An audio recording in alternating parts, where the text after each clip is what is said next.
हर हर महादेव, जय भोलेनाथ।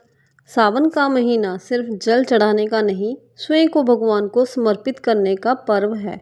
जब हम अपना मन, वचन और कर्म भोलेनाथ को अर्पण कर देते हैं, तभी सच्ची भक्ति की शुरुआत होती है। श्रद्धा तब पूर्ण होती है जब भक्ति सिर्फ शब्दों में नहीं बल्कि अपने संपूर्ण अस्तित्व को भगवान को अर्पित करने में प्रकट होती है।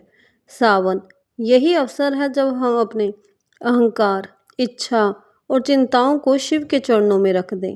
भगवान को फल, फूल, बेलपत्र अर्पित करना सरल है, परंतु सबसे श्रेष्ठ अर्पण है अपना मन, आत्मा और विश्वास। इस सावन में आइए स्वयं को भोलेनाथ को समर्पित करें। तो चलिए सावन माह के इस पवित्र अध्याय को प्रारंभ करते हुए भोलेनाथ माँ गौरी को प्रणाम करते हुए इस कथा का आरंभ करते हैं। 22वां अध्याय, सर्व काम फलप्रद संक हरण व्रत। भगवान शंकर ने कहा, हे सनत कुमार, श्रावण शुक्ल पक्ष चतुर्थी के दिन सर्व काम फलप्रद संकट हरण नाम का व्रत होता है। श्री सनत कुमार ने कहा, हे देव, किस विधि से व्रत तथा पूजा करनी चाहिए और किस प्रकार उद्यापन करना चाहिए, ये सब आप मुझे विस्तार पूर्वक बताएं। भगवान शंकर जी बोले, चतुर्थी के दिन प्रातःकाल उठकर दातुन आदि करके पुण्य दाता को शुभ संकट हरण व्रत का संकल्प करना चाहिए। हे देवेश, मैं चंद्रोदय तक निराहार रह आपकी पूजा करके भोजन करूंगा। मेरे संकट को आप दूर कीजिए। हे द्विज श्रेष्ठ, इस प्रकार संकल्प करके काले तिलों से स्नान करके तथा सब आह्निक कार्य करके गणाधिप की पूजा करनी चाहिए। मनुष्य को उचित है कि अपनी शक्ति अनुसार 3 मासे, 1.5 मासे या इससे भी कम सोने की प्रतिमा बनवाए। सोने के अभाव में चांदी अथवा तांबे की मूर्ति बनवाई जा सकती है, लेकिन यदि साधक बहुत ही गरीब हो तो मृत्तिका की मूर्ति प्रतिमा बना सकता है। किंतु जिस मनुष्य के पास पर्याप्त धन हो, उसे इस पवित्र धर्म कार्य के लिए व्यय करने में भी कंजूसी नहीं करनी चाहिए। पहले रमणीय अष्टदल कमल के ऊपर वस्त्र सहित घट स्थापित करना चाहिए। जल भरकर उस पर पूर्ण पात्र तथा प्रतिमा रखकर 16 उपचार द्वारा वैदिक या तांत्रिक मंत्रों से पूजा करनी चाहिए। हे वत्स, तिल युक्त शुद्ध पवित्र घृत से 10 लड्डू बनाना चाहिए। उनमें से 5 गणाधिप के लिए रखना चाहिए। भक्ति द्वारा देवता की भांति उस ब्राह्मण की पूजा करनी चाहिए। फिर यथाशक्ति दक्षिणा देकर प्रार्थना करनी चाहिए। हे विप्र श्रेष्ठ, हे देव, आपको नमस्कार है। आपके निमित्त इन 5 लड्डुओं को फलों तथा दक्षिणा सहित दे रहा हूँ। हे द्विज श्रेष्ठ, आप इन्हें ग्रहण करें, आपत्ति से मेरा उद्धार करें। जो कुछ मैंने अधिक अथवा कम किया है, हे विरूप गणेश्वर, वह सब परिपूर्ण हो। सुस्वादु अन्नों द्वारा ब्राह्मण को भोजन करवाना चाहिए। चंद्रमा को अधर्य देना चाहिए। अब तुम मुझसे उस अधर्य मंत्र को सुनो। क्षीर सागर संभूत, सुधा रूप, निशाकर तथा गणेश प्रीतवर्धन, आप मेरे अधर्य को स्वीकार करें। इस प्रकार विधि पूर्वक व्रत किया जाए तो गणपति प्रसन्न हो जाते हैं और अभिलषित पदार्थ प्रदान करते हैं। उन पदार्थों को मनुष्य को स्वीकार कर लेना चाहिए।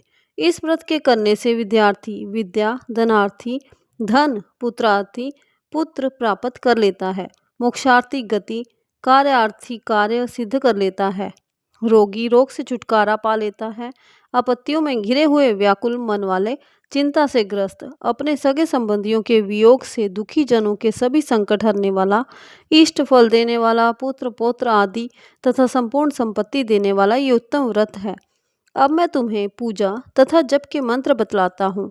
पहले ओंकार शब्द, फिर नमः, फिर हे रंभ के अनंतर लंबोदर शब्द, तत्पश्चात संकट निवारण शब्द को चतुर्थयांत बनाकर अंत में स्वाहा शब्द कहना चाहिए। वैसे ये 21 अक्षरों का मंत्र है।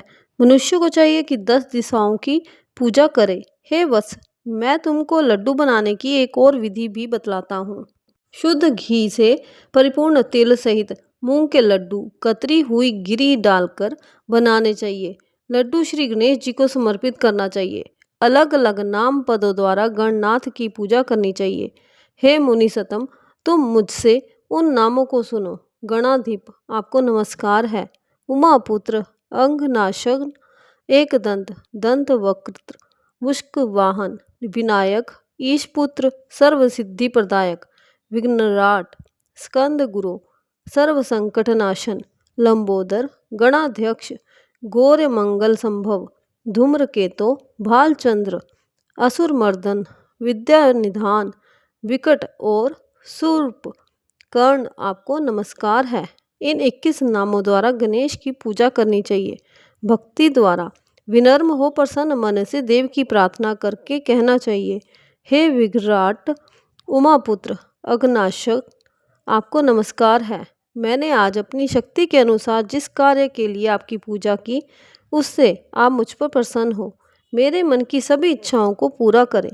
हे प्रभु, आपकी दया से ही मैं सब कामों को कर पाया हूँ। मेरी शत्रुओं की बुद्धि का नाश तथा मित्रों का अभ्युदय करें। इस प्रकार प्रार्थना करके अष्टोत्सत होम करना चाहिए। व्रत की समाप्ति के लिए लड्डुओं का वायन देना चाहिए। फलों से युक्त 7 लड्डू रखकर कहना चाहिए, गणेश की प्रसन्नता के लिए ये मैं ब्राह्मण को दे रहा हूँ। फिर उत्तम कथा सुनकर बड़ी अच्छी तरह से अधर्य दो। हे सतमय, आगे दिए मंत्र से 5 बार चंद्रमा को अधर्य देना चाहिए। क्षीरोदान वंशभूत अग्नि गोत्र समुद्भूत शशिन रोहिणी सहित मेरे दिए हुए इस अधर्य को स्वीकार करें। फिर क्षमा प्रार्थना करनी चाहिए। ब्राह्मणों को यथाशक्ति भोजन करवाना चाहिए। जो देव तथा ब्राह्मणों को भोजन करवाने के बाद बाकी रह जाता हो, उससे स्वयं भोजन करना चाहिए। ऐसा ना कर सकें तो भोजन यथामुख करना चाहिए। इस प्रकार 3 या 4 मास तक विधि द्वारा व्रत करना चाहिए। 5वें मास में साधक को भली भांति उद्यापन करना चाहिए। साधक को पहले व्रत कुंड की शक्ति अनुसार प्रतिमा बनानी चाहिए। भक्त को चाहिए कि पहले वाली विधि से पूजा करके सुगंधित चंदन तथा नाना प्रकार के फूलों द्वारा पूजा करनी चाहिए। समाहित होकर नारिकेल फल से ही अधर्य देना चाहिए तथा ब्राह्मण को फल संयुक्त वाहन दान करना चाहिए। सूप तथा पायस दक्षिणा सहित गणेश की सोने की मूर्ति लाल कपड़े से वेष्टित कर ब्राह्मण को देनी चाहिए। व्रत समाप्ति के लिए 5 सेर तिल देना चाहिए और क्षमा प्रार्थना करके कहना चाहिए, विघ्नेश इससे प्रसन्न हो। इस प्रकार उद्यापन करने मात्र से ही अश्वमेघ के फल की प्राप्ति होती है। सारी इच्छाएं पूर्ण होती हैं। सनत कुमार, मेरे कहने से पूर्व पार्वती ने इस व्रत को 4 मास तक संकल्प की प्राप्ति के लिए किया था। 5वें मास में उन्होंने कार्तिकेय को पुत्र रूप में देखा था। महर्षि अगस्त्य ने समुद्र पान के समय इस व्रत को किया था। 3 मास के बाद उनको विघ्नेश के प्रसाद से सिद्धि प्राप्त हो गई थी। हे महामुने, इस व्रत को दमयंती ने 6 मास तक किया था, तभी उसको महाराज नल का दर्शन हो गया था। अनिरुद्ध को खोजती हुई चित्रलेखा ने इसे किया। वह कहाँ गए, उन्हें कौन ले गया? वाणासुर के यहाँ जाने पर प्रद्युम्न व्याकुल हो गए। तब उनसे रुक्मिणी ने बड़े प्यार से कहा, पुत्र, मैं तुमसे जिस व्रत को कहने जा रही हूँ उसे तुम ध्यानपूर्वक सुनो। पूर्व समय में तेरे जन्म काल के समय मेरे सौरी घर से तुझको एक राक्षस चुरा कर ले गया था। बस मेरा हृदय तेरे वियोग से छलनी हो गया। मैं बिलखती थी कि मैं अपने सुंदर पुत्र का मुख कब देखूंगी। उस समय जब दूसरी स्त्रियों के पुत्रों को देखती थी तो मेरा कलेजा फटता था।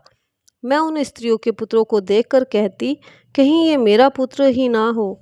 और इस प्रकार तेरे वियोग का दुख झेलते हुए कई वर्ष बीत गए। भगवत कृपा से हमारे यहाँ लोमश ऋषि आ गए। उन्होंने मेरी दशा देखकर मुझे संकट चतुर्थी का व्रत करने का उपदेश दिया।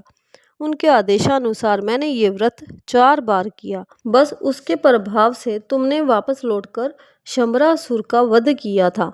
यदि तुम भी इस व्रत को विधि पूर्वक करोगे तो तुम्हारे पुत्र का भी पता चल जाएगा और वह घर वापस लौट आएगा। हे तात, माता के आदेशानुसार प्रद्युम्न ने भी गणनाथ के प्रसन्नार्थ इस व्रत को किया। उसी समय नारद जी ने आकर उनको बताया कि अनिरुद्ध वाणासुर पुरी में है। उसी समय प्रद्युम्न वाणासुर की नगरी में गए और वाणासुर को सैन्य सहित जीत कर अपने पुत्र को पुत्र वधू सहित ले आए। प्राचीन काल में दूसरे देवताओं ने भी विघ्नेश के प्रियर्थ इस व्रत को किया था। इस लोक में इस व्रत के समान सिद्धि देने वाला और कोई व्रत नहीं है। ना ही इस व्रत का मुकाबला कोई तप या तीर्थ ही कर सकता है। अधिक कहने से क्या लाभ? कार्य की सिद्धि के लिए दूसरा कोई भी व्रत नहीं है। इस व्रत का उपदेश नास्तिक, अभक्त और शठ को नहीं देना चाहिए। पुत्र, शिष्य या श्रद्धा युक्त साधु को तुम इसका उपदेश दे सकते हो। हे महामुने, तुम धर्मचारी और मेरे प्यारे हो, इसलिए मैंने तुमको इस व्रत का उपदेश दिया है। सावन मास महात्म्य कथा अध्याय 22 संपूर्णम। हर हर महादेव। जय भोलेनाथ। भोलेनाथ माँ गौरी सदा आप सब पर अपनी कृपा बनाए रखे। अगर आपको वीडियो पसंद आए तो वीडियो को लाइक शेयर ज़रूर करें और चैनल को सब्सक्राइब करना ना भूलें। हर हर महादेव। जय भोलेनाथ।